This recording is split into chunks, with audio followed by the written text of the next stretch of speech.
Oh, hello. Can we take a moment to give our condolences to Anderson Manufacturing, the poverty pony that supplied so many people with rifles and AR accessories, parts, all that type of stuff. They unfortunately have gone the way of the dodo, but there's a new kid in town. That's going to be this guy right here, the HP15 from Hi-Point, if you can believe that. We're going to be looking at this, the good with the bad, how well it prints on paper at 100 yards, and its reliability after about 300 rounds coming up.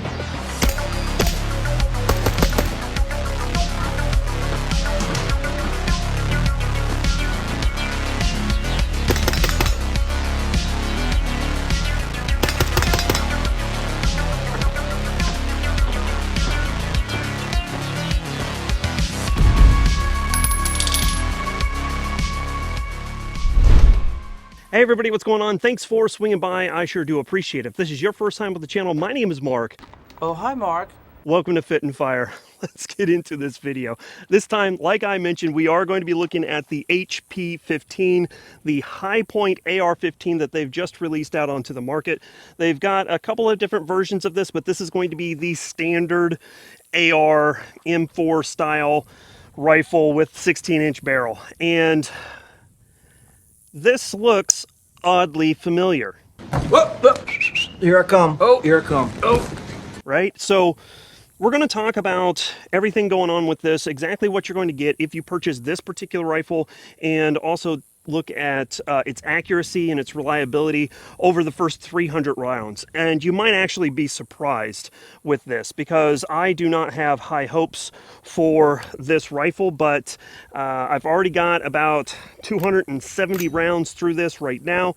We're going to go put some rounds on paper, get it zeroed and all that type of stuff at 100 yards. So we will be right at that 300 round mark by the time we're done today. Naturally, you guys know how I'm going to do things. I'm not getting paid to say anything good, bad, or indifferent about the HP15 by Hi-Point or anybody else. I'm going to talk about the good with the bad and let you guys decide whether or not this is going to be right for you. I did purchase this. This was not sent to me, so I have no obligation to say anything good whatsoever. But to be frankly honest with you, again, I'm kind of surprised, and we'll touch on that. I did purchase this from guns.you-know-where, and it was transferred to my local shop, American Cash Exchange. That's my home away from home, and we're on their range right now. I could not do a lot of the videos without their help, so I do appreciate those guys. If you happen to be in the Manhattan, Kansas area, swing by, say hi to them, let them know I sent you. I would greatly appreciate that. With that being said, this is essentially an AM-15 or an Anderson Manufacturing AR-15, and the reason why I can tell that is for a number of different reasons. Number one is going to be the buttstock. The buttstock is a telltale sign with this QD loop right here. Obviously, it doesn't have the Anderson Manufacturing logo on it like it normally would, but it does look oddly familiar or specific to the AM-15. The trigger pack as well, that is an Anderson trigger, 100%. I have no doubts in my mind, because I did have an Anderson lower at one point in time before I gifted it to a good buddy of mine. The handguard on here, that is an Anderson handguard from the AM-15, the standard 16-inch barrel. So, and then finally the magazine. This is the magazine that it came with, and this is the same magazine that would have come with the AM-15 when they were still alive. So that is really interesting to see. One of the other aspects of it as well is the forge markings. Right here next to the pistol grip, you're going to have the keyhole, which is the exact same forge marking that you would find on the AM-15, as well as the square on the upper receiver. So I'm not too sure how Hi-Point ended up doing this. I'm not sure if they have collaborated with the supplier to Anderson Manufacturer for some of the external components like the buttstock, the handguards and stuff like that, or if they have just purchased a whole bunch of the remaining inventory as Anderson was going out of business, or if they've collaborated with Ruger, because Ruger is who bought Anderson Manufacturing. So one of those three situations may be what pulled this together for Hi-Point. So again, not 100% sure, but there is that. Now, one of the things about Anderson has always been the quality control when it comes to their firearms. And to be frankly honest with you, I'm not really seeing a lot of things different from Anderson now to this Hi-Point HP15. And the reason why I say that is, number one, on the guns.youknowwhere website, they say that this is going to have a light profile barrel. But looking at this, it looks like it's a government profile barrel. You have the step down right here. You can see through the handguard, which is meant for an M203, which is government profile. And so it doesn't seem as if it's a pencil barrel like you would expect for a light profile barrel. That's number one. Bear with me here. I'll get to my point. If you go over to Hi-Point's website and look up the specs for this, they'll tell you that the 16-inch barrel is a 1 in 8 twist. Yet clearly stamped on this barrel, it says 1 in 7 twist. So I'm not too sure what's going on between Guns website and Hi-Point's website, but that right there doesn't instill a lot of confidence for quality control when they can't even get the specs right. Not only from the manufacturer, but the distributors as well. So that was one thing that I didn't particularly like. On the handguard here, some of the anodizing is not complete. You can see bare metal on this. This is a brand new rifle. Did not buy it used, bought it brand new, so I would not expect that. On the charging handle, right here, there's some wear marks right there. That came straight out of the box the same way. So man, I don't know. I didn't have a lot of confidence with this. And then we get to the shooting portion and put the first magazine in, which was this one right here, and this is how it went. All right, first mag.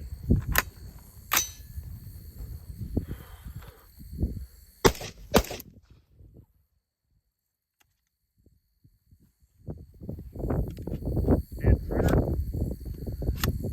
Failure to feed. This is the Hi-Point magazine.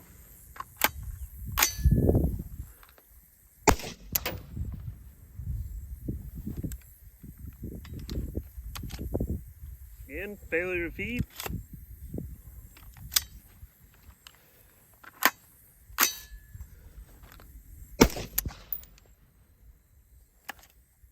Another failure to feed.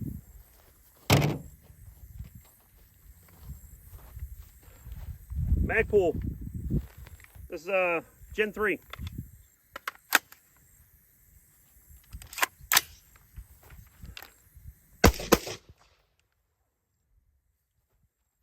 And failure to feed.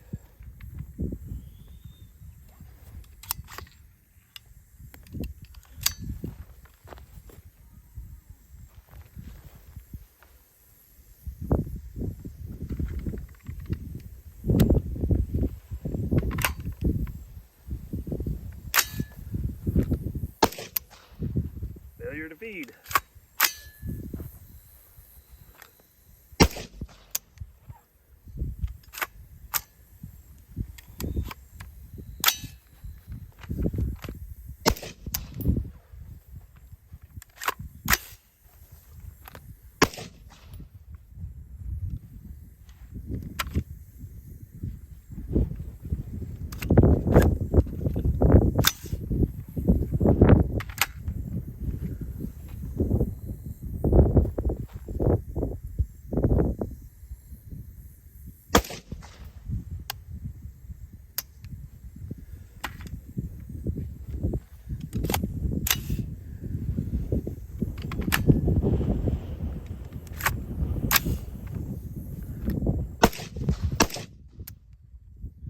We got 2 rounds.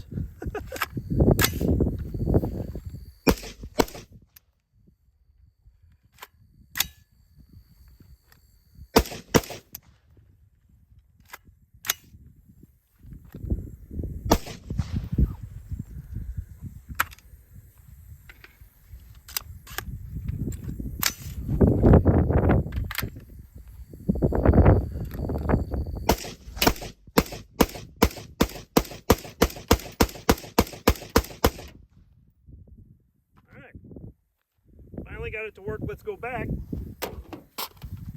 to the HP mag.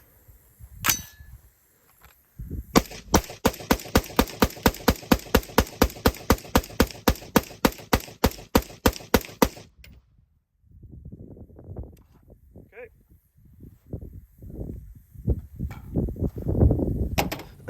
So as you can see, there was significant issues with this on its first magazine. I switched it over to a Magpul Gen 3 just to make sure that it wasn't a magazine issue, and it was realistically a gas issue.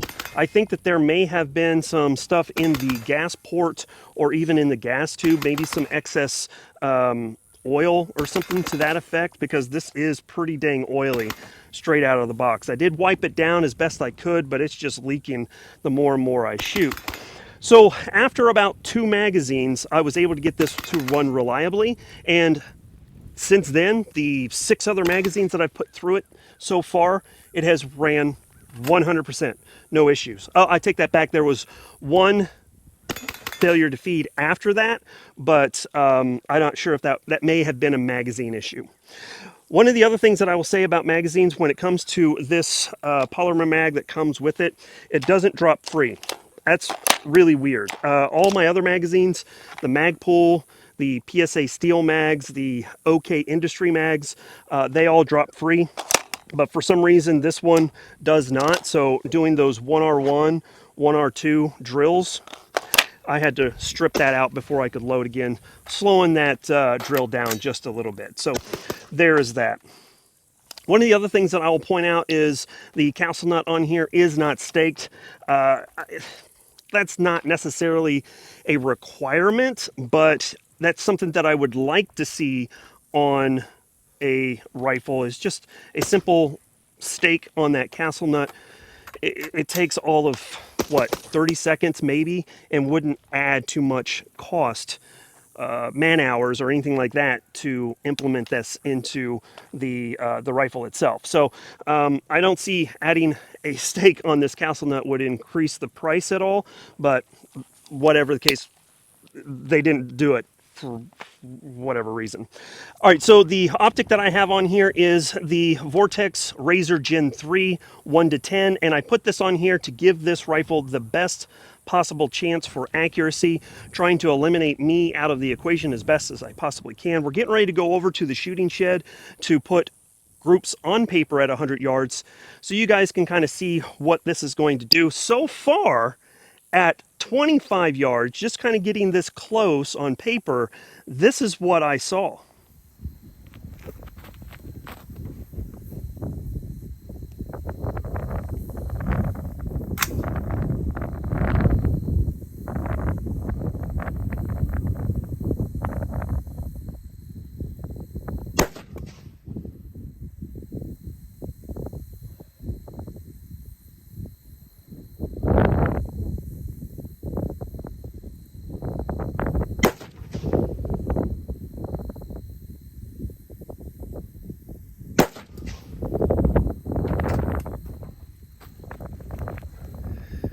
This is only 25 yards, but very impressive. First 3 round groups here, I made an adjustment and then made another adjustment. That's 3 rounds right there. So that's actually pretty impressive. Again, only 25 yards.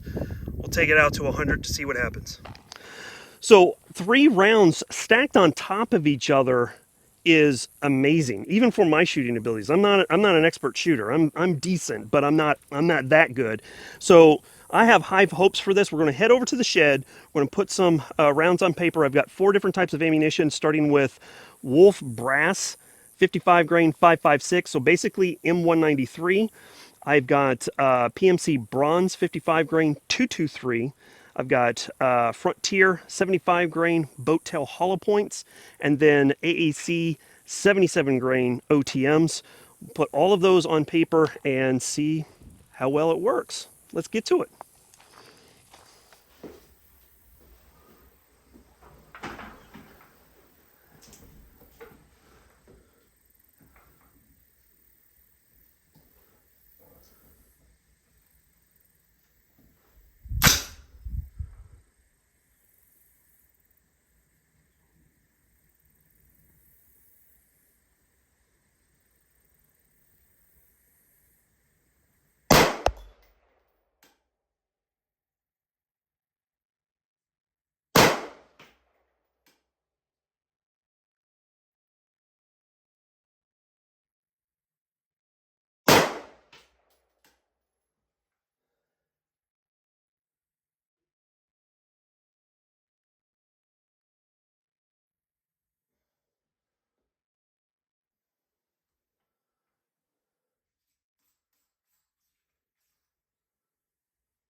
All right, so we just got done zeroing and putting groups on paper. Here is our target.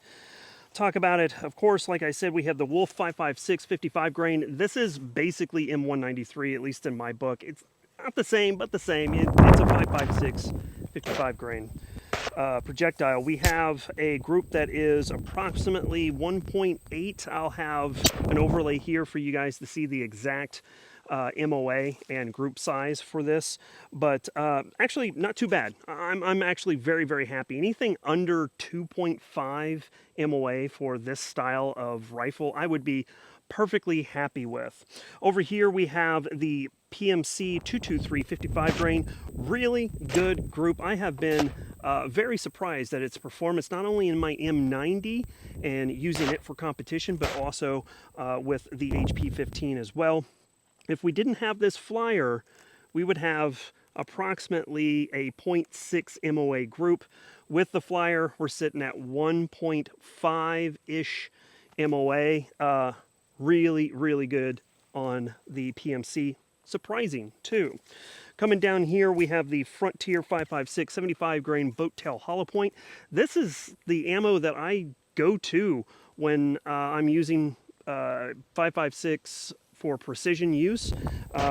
Factory ammo, this usually does pretty good, and I'm very shocked at the size of this group. Rifle just did not like it. We're sitting at like a 3.1 MOA group. So again, the overlay should show you exactly what we've got going on. And then the AAC 5.56 77 grain OTMs. Performance was very similar to PMC. Without the flyer, we have approximately a 0.6 MOA group. With the flyer, we're sitting right about 1.5 MOA. So not too shabby for a, call it sub $500 rifle.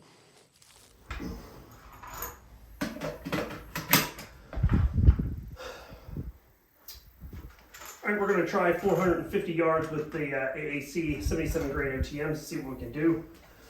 At 100 yards, about an inch high, so might be hitting high up there, but we've got some wind, so let's see what we can get out of this.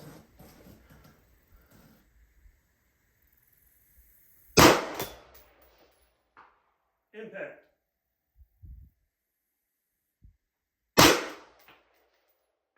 Impact.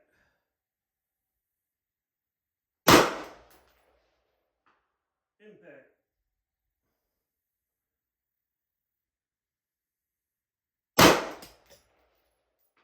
Impact.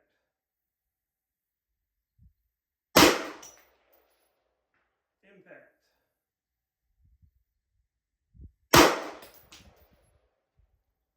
Just right. Impact. Just right. Impact.